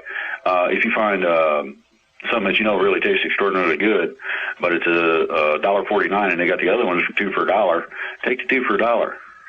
It's not that much different, and you can make out just fine on it. Add a little bit of spices to it, and you're good. But anyway, the survival part I don't think is going to be all that critical, and I'll tell you why. The plan itself reiterates many times, the portion that I read, that this is to be a non-interruptive, non-chaotic, peaceful, meaning non-shooting type of an action. And that is an extraordinary difference between all these people out here saying, oh, boy, rosin up your gun, get your bullets out, praise the Lord and pass the ammunition, they're coming. Well, yeah, they're going down the road because they need to go over and secure the power plant that the bad guys would like to blow up. And I would also encourage people, because I know, as I said, there are many people out there who are playing a game, and the game is that everything they hear must not be true. So they're going to say every single thing this guy Drake is saying is not true, and this is all a pretext for martial law and for New World Order. So I would say to them, and you can address them as well, but I want to say something first, and that is, let's realistically consider that if arrests start to be made and that evidence is provided, that is progress no matter what. Even if it is ultimately, and that might be as far as they could think of it in their own mind, one negative faction against another negative faction. The fact is, let's be honest, how many bankers went to jail during the bailouts? How many people have ever been held accountable for anything? If we start seeing real accountability, by God, that's progress, and I don't care what you think. You've got to be able to see that it's a step forward no matter what. If you start seeing mass arrests, something has changed, and it breaks out of that thing that goes back to the Masons, which is everybody who's in on it gets a free pass. Exactly. My suggestion is to, yes, be ready, but also relax, be calm, cool, and collected, and slow to pull the trigger. Unless somebody acts unfriendly towards you, I wouldn't necessarily take any aggressive action toward them. Wait and see. Yeah, you can let them walk right up to you. It doesn't matter. As I said, this plan calls for a combination of the things that our original documents call for. And the basis of this is to officially remove those people who tax you to death for no good reason other than to put it in their pocket. This is to remove the private central banking system. This is to remove a whole load of regulations and regulatory agencies that don't serve any purpose other than control. In other words, this is the freedom. Now, with that freedom comes the responsibility of being what you're supposed to be to everybody that you come across. This is contained in the Golden Rule. Do unto others as you would have them do unto you. Say hi to somebody. Wouldn't you like somebody to say hi and wave at you? It feels good, okay? Well, let me also point out that in my book, The Source Field Investigations, I quote from the American Federation of Scientists, which says that there's been over 5,000 patents that were classified for national security, and this includes automatically any patent that gets above 70% efficiency at converting energy is automatically classified. So what that means is anybody who invents anything that could challenge oil, you will never see it. Well, and all that stuff needs to be released, and I know that that's part of what you all are planning on doing here. Well, that's part of the plan, but some of that is already coming out, too. Right. And the reason for that is that the bad guys, I'll say, have lost a considerable amount of a combination of things. One of those is their power base. They can't say, well, I'm the mucky muck, do so, and have it done. The other part is they don't have the cash on hand, the finances, to pay the bad guys that work for them. Yeah, mercenaries don't work if you don't pay their salary. Exactly. So you get a situation where they have lost most of their power. They're beginning to lose most of the finance. And I wouldn't be surprised, to be honest with you, to wake up tomorrow morning and find out that the nation had been clamped down. Now, that clampdown is complete. The satellite systems will not work. You will not be allowed to make international calls. There's going to be no traffic in or out of the United States, period. Now, hang on, Drake, because you said that it would be a court-martialing offense and unlawful orders if any soldiers would block roads. And now you're saying that air traffic is going to be blocked. How do those two things line up? Hold on and listen. Okay. This is a neat one. The closure, okay, of our national borders does come under the military auspices of control. They are allowed to do so in the event of extraordinary circumstances. This extraordinary circumstance deals with the freedom of our country. And the crooks who would take every last dime in this country with them when they decided to run for the hills. Well, yeah, and the average person has now heard about Muppetgate, where this guy, Greg Smith, who was an executive chairman at Goldman Sachs, comes forward and says that he saw internal memos and that the prevailing climate there was toxic and destructive, and that the only thing they cared about was sucking as much money out of their clients as they could, and they called them Muppets, which is a British term that means a stupid, ignorant person. Well, if you want to get down to the crux of it, I rather imagine most people remember the great fall of the stock market back 07, 08. Yeah, sure. Okay. One of the reasons it went as deep as it did, and we were lucky, one of the reasons it went as deep as it did was that trillions of dollars were automatically sent electronically out of the country. This was noticed because there are people that watch this things called stock watch, money followers, things of that nature. And it automatically set off an alarm, which a guy noticed, and their communications got cut. Or it would have been a 1933 all over again. They did save us that much. You're saying trillions with a T were flying out of the country? Yes, and this happened within a matter of about 7 minutes. Jesus. Okay, now, the reason that the satellites are going to be turned off is to protect us from that. I see. The reason for no international travel is to keep the bankers from loading up a Learjet and taking off. If they do so, they will be shot down. This is going to be a complete total clampdown for a period of 72 hours, if need be. Now, it should take about 24 hours for the sweep necessary, mass arrest and all this stuff. Secondary sweep will probably take another 5 or 6 to make sure they got all the records necessary to convict these people. The other part of this is that there are certain areas that are sensitive that may contain explosive charges of varying kinds in order to blow up a record. You've seen a lot of these in movies lately where they blow things up and there's big balls of fire. Well, absolutely. That sort of explosive takes out records like you wouldn't believe. Okay, so in order to protect against that, this is the reason, for the closure. Now, this is a limited operation. At the time that they know that it is cleared, that the military portion of the action has been culminated, then, and I say military, the military backs the federal marshals who use the local police, etc. Okay. After that action is taken, we are going to have about a day's time to make sure that this goes viral on the internet. Hey, guess what? Look at this.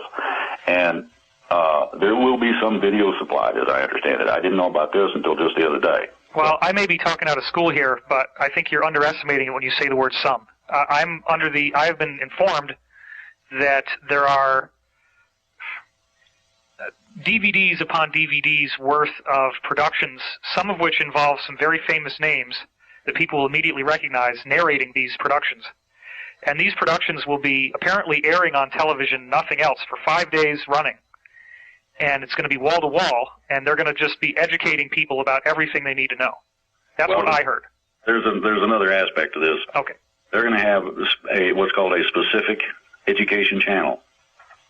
That channel is going to run specifics as to the origins of these guys, the manner in which they accomplished what they did, and how the bad guys got in charge, basically.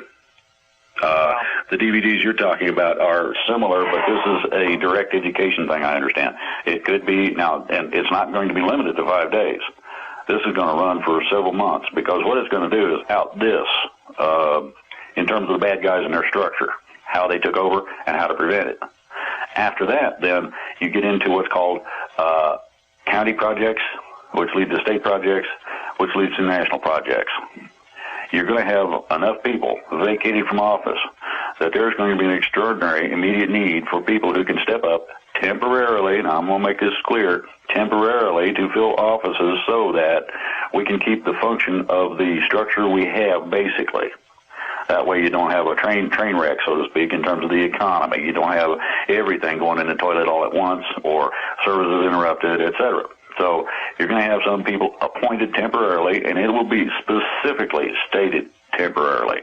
Now, as I understand it, at the end of the 72-hour period, if it takes that long, it may not take that long, at the end of the period of time necessary, 72 hours or less, the public announcement will be made from the press room at the White House. That's according to the plan.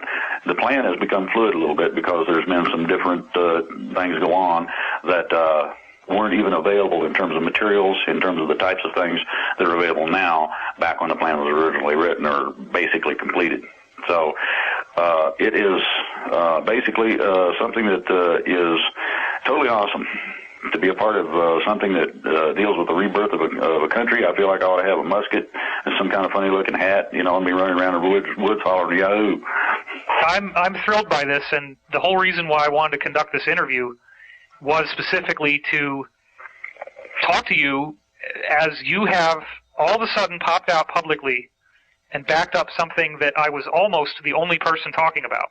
But I do want to make it clear that despite the fact that there's all this hate about me on the internet, and I am primarily a guy who writes about UFOs, the reason why I was trusted with this information is very simple. I'm not anonymous. It's my real name. I'm out there. I'm brave enough to talk about this stuff and risk whatever could come my way. And all it takes is for people to step up and do that. I happen to do that. So I'm sorry if people wanted somebody else, but this is what you got. I'm the one that they told, and now you've come forward, and I really appreciate that. I also want to just kick in here one very important point, and that is that if you go back to the origin of the Illuminati, which was revealed when documents from the original group founded by Adam Weishaupt in Bavaria were seized after an Illuminati henchman was struck by lightning on his horse, and then the Bavarian government officials found these Illuminati charter documents in his breast pocket of his blazer. It was from that point onward, in a series of other arrests that have happened since then, that they found that one of the key areas that these people want to control and completely dominate is science. And so in my book, Source Field Investigations, I have presented information regarding the truth of science and the truth that has been suppressed. It's very important to understand that human health does not require the products of the pharmaceutical companies. There is an aspect of human health that is related to consciousness. There is an aspect of human health that is related to good diet. And there are aspects of human health that are strictly energetic, and I'm talking about cures that require nothing but energy. And that energy, believe it or not, can be harnessed by building a pyramid, and it appears that the ancients who did this were much more knowledgeable than we gave them credit for. And so my point in bringing this up is that the scientific suppression is vast, and it includes a variety of information about the idea that our DNA, its primary function is to store photons, There's about 1,000 photons per DNA molecule, and when you have an area of your body that's sick, it loses those photons, and your DNA doesn't have those photons in them anymore. That's how you can measure where sickness is. A guy by the name of Dr. Fritz Albert Pipe studied cancer and found that the only commonality between carcinogens is that they scramble light that comes in at 380 nanometer wavelengths, which is ultraviolet. What does that mean? That means ultimately that since cancer is cells running out of control in your body, the ultraviolet light that's stored by your DNA, which would break out when he broke open a DNA molecule, by the way, that light is being stored to send control messages to the cell that tells it to stop reproducing. Now, this is one of a vast variety of things that all leads into my main point, which is that it appears that we are going through some sort of evolutionary stimulus to the energetic portion of our DNA. And this is not a random speculation. This is actually based, for example, on the work of Dr. John Hawkes, an anthropologist from University of Wisconsin, who has studied the last 5,000 years of mummies and grave sites that he could dig up and analyze the DNA, and he's concluded that our DNA has changed structurally by a whopping 7% in the last 5,000 years. That means that human evolution has already rapidly sped up on a genetic measurable level. You can trace it in the DNA. And in the last 100 years, there's also something called the Flynn effect, which is that IQ scores have had to be readjusted every decade because people keep getting smarter and smarter and smarter. And so all of this leads back to ancient knowledge about the times that we're now in, which was inherited by these Illuminati New World Order people. And I make a very compelling case that they are well aware of these ancient cycles. They know that the cycles end in 2012. They believed that this would result in some sort of catastrophic earth change, which is a misunderstanding. I want to make that point very clear if I bring this up at all. That is that the origins of these ancient prophecies can be traced back to two ancient civilizations, one of which was in Antarctica, which we call Atlantis, the other of which was in what's now Siberia. The Earth's position did shift at that time, but according to a variety of credible threads of evidence that I've tied together, it was actually the result of nuclear weapons being used. People don't realize that the Earth was home to very advanced civilizations that lost their technology because 90-95% of beachfront property, which is where everybody wanted to live, was inundated. But these people had very advanced knowledge, and that knowledge was passed down from the Siberian strain to Iran in the form of Zoroastrianism, to India in the form of Hinduism, and on into Europe. So you got to go back to Zoroastrian and Hindu prophecy. What did they say about what was going to happen in the times that we're now in? Because everything else, and this includes Hebrew prophecy, Christian prophecy, Islamic prophecy, you name it, they all trace back to these original seed teachings. When you read the original seed teachings, the Zoroastrians say that we're going to go into a period they call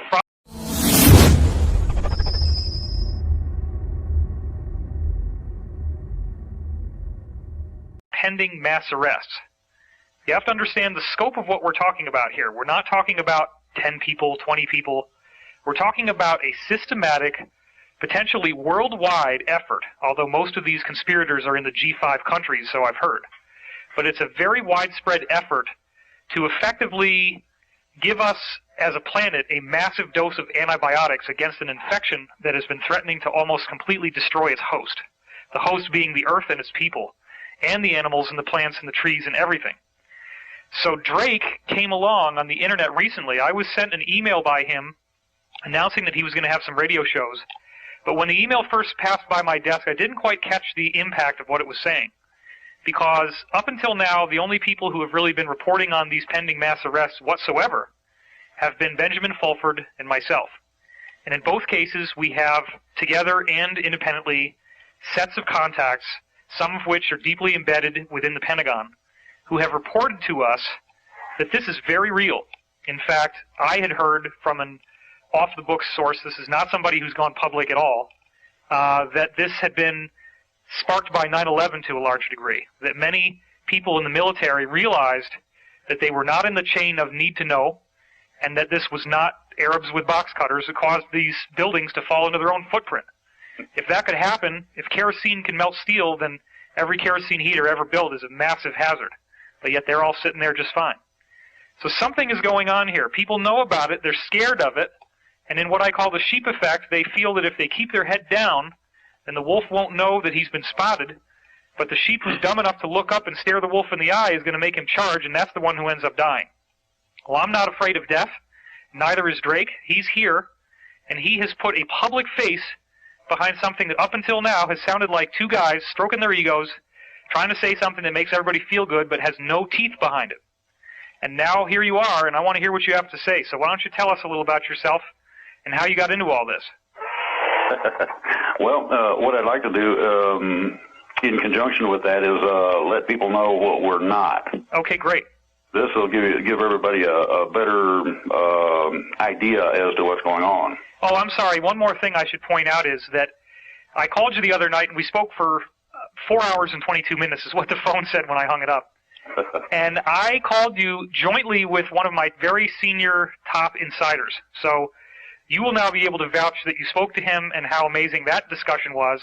And more importantly, I've trusted him, built it up over years, and he vetted you out and actually identified dozens of specific points that you said that are not on public record that you could not have known unless you are the bona fide, authentic, real deal. So I want to make that point first.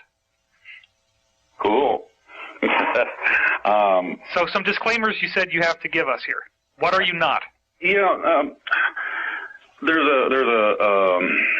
a boatload of people who would like to jump on the bandwagon and get whatever they can get in terms of snatching names or name dropping, that sort of thing. They post a website with a certain name and everybody gravitates to it because of this or that. Whether it's selling anything or not doesn't seem to matter. Basically, and I want to make this absolutely clear, there's a thing called nation states.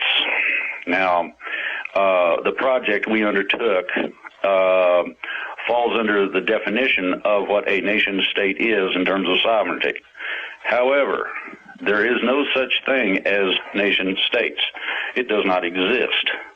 There is nothing by that name from us, okay? Okay. Without affiliation, there's even less.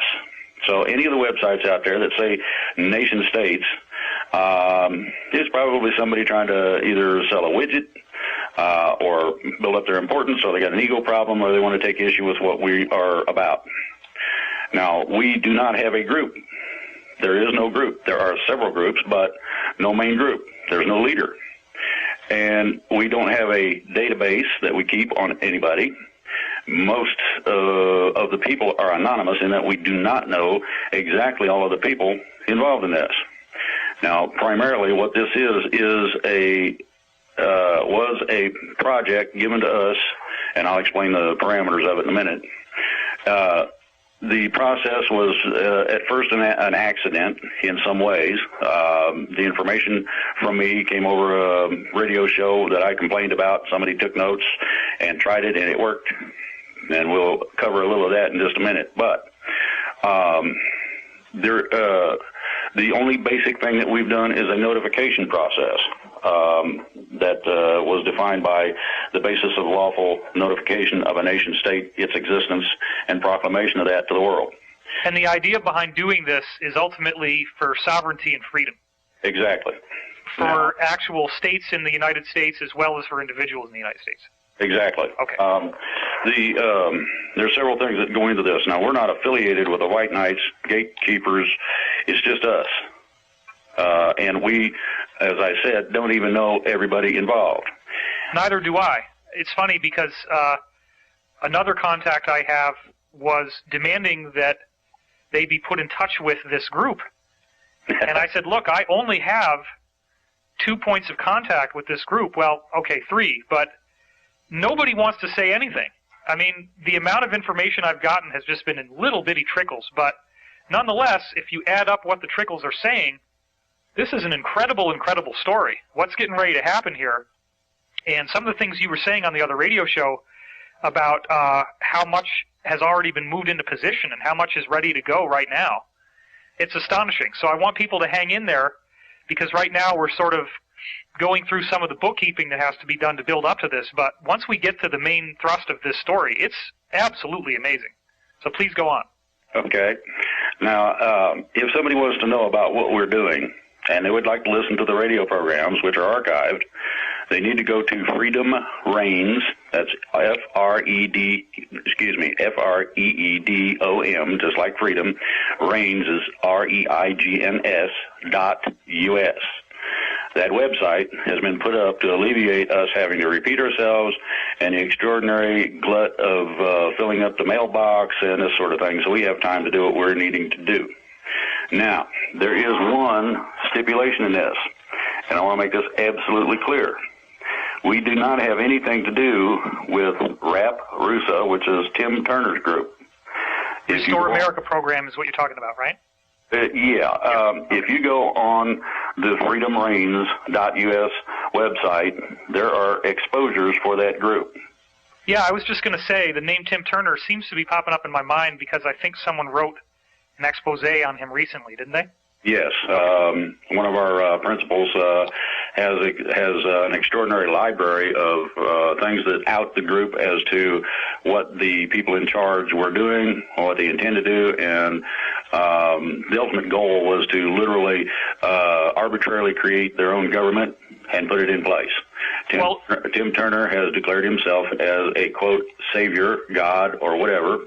All funds collected in the country were to go to him personally, among other things, and it gets worse from there. I'm not going to get into the details. Well, wouldn't this also serve the function of owning the opposition, flushing out the people that really want to do something, and making them think? I'm pretty sure that that's probably what the idea was. Okay. There are several of these types of operations. I call it the cabal. Right, and the only reason why I'm confident that you're not, well, one of the main reasons why I'm confident that you are not one of those is I vetted you out with someone who has impeccably proven trust over years of time. And the degree to which we validated you was vast, and it encompassed over 4 hours of discussion. So I do not consider that you are in that group. I have to keep my thinking cap on as you're talking and remember that one of the epidemics we have on the Internet right now is people who think that they're smart just because they disagree with every single thing they hear, and they believe that every single thing they hear must be a lie and must be the opposite of the truth. It's very difficult to counteract that because it's a knee-jerk response that people have had due to the extent to which they've been lied to. And I know that you're not lying because, first of all, your words resonate to me as truth, and second of all, I proved that you're telling the truth in a multiplicity of ways in this conversation that we had. Please go on. I thank you for that. Now, sure. I'm going to tell everybody who listens to this or reads it, and I understand it's going to be transcribed, do your own research and homework, please. Go to Freedom, Freedom, Reigns, REIGNS.US. Put it in your search engine, and the website that contacts run through to the group and things that we get, our radio shows, this sort of thing, is all there. If you need further questions, ask the webmaster, and we will see what we can do about supplying an answer to it. Now, basically, this is the prelude to what exactly went on.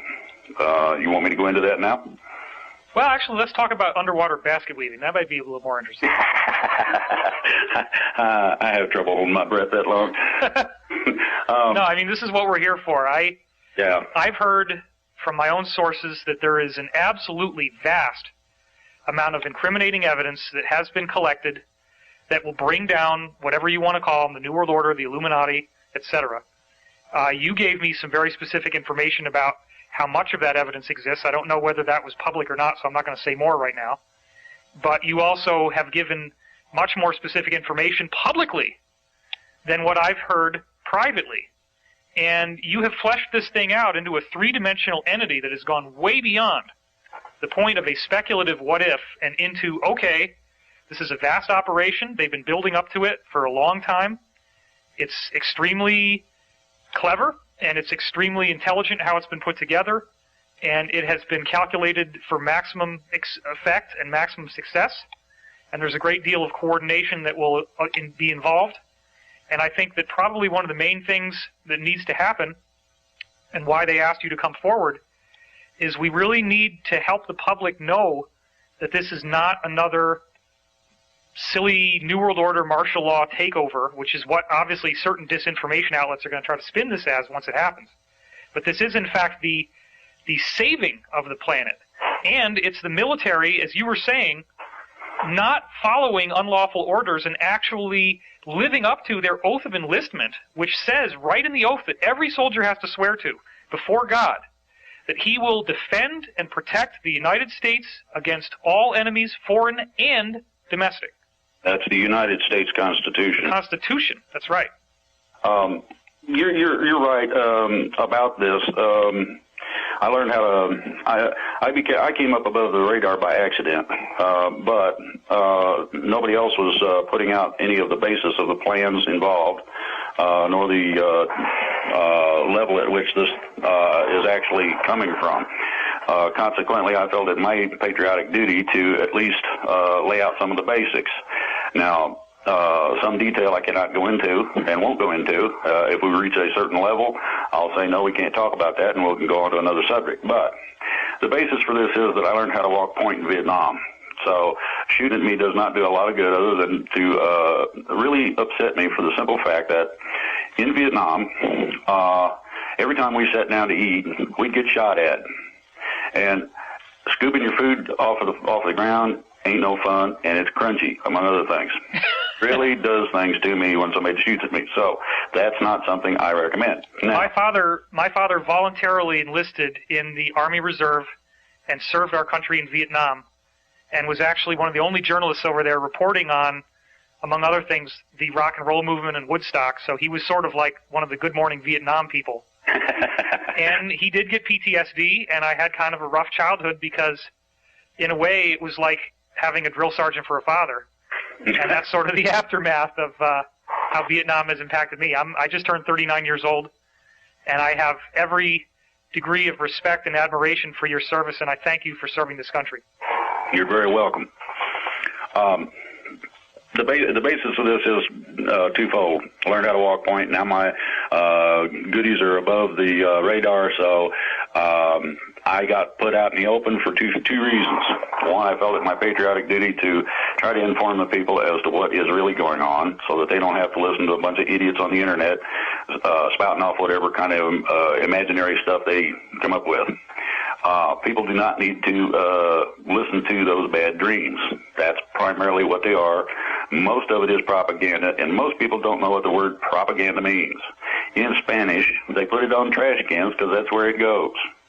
So everybody needs to kind of get their heads wrapped around this. Now, I call it fear porn. Yeah, and exactly. I coined that term because I believe that people read this and get addicted to it because it physiologically stimulates you in the same way that sexual material does. It actually makes your heart rate go up, your breathing rate goes up. You get a high off of being terrified.